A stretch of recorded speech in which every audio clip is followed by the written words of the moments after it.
আশা করি আপনারা প্রত্যেকে ভালো আছেন। Netaji Subhash open university PG admission 2026 নিয়ে আপডেট। বলে রাখি, প্রত্যেক বছরের মতো কিন্তু এবছরেও ইউনিভার্সিটি তাদের যে পিজি অ্যাডমিশন নোটিফিকেশন, অর্থাৎ আমরা জানি এমএতে কিন্তু 3টে স্ট্রিমেই অ্যাডমিশন করানো হয়।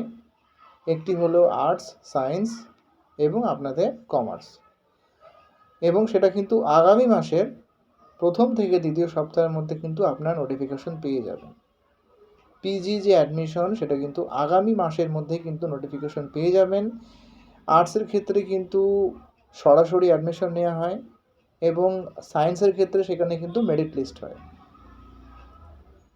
যখনই এই নোটিফিকেশন অফিসিয়াল আসবে তখনই কিন্তু আমরা সেই বিষয়ে বিস্তারিত আলোচনা করব।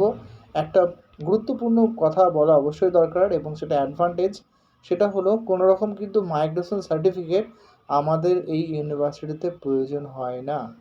অর্থাৎ আপনারা যে ইউনিভার্সিটি থেকে গ্র্যাজুয়েশন করুন না কেন, পিজি করার সময় কিন্তু আপনাদের মাইগ্রেশন যে সার্টিফিকেট সেটার কিন্তু প্রয়োজন হয় না।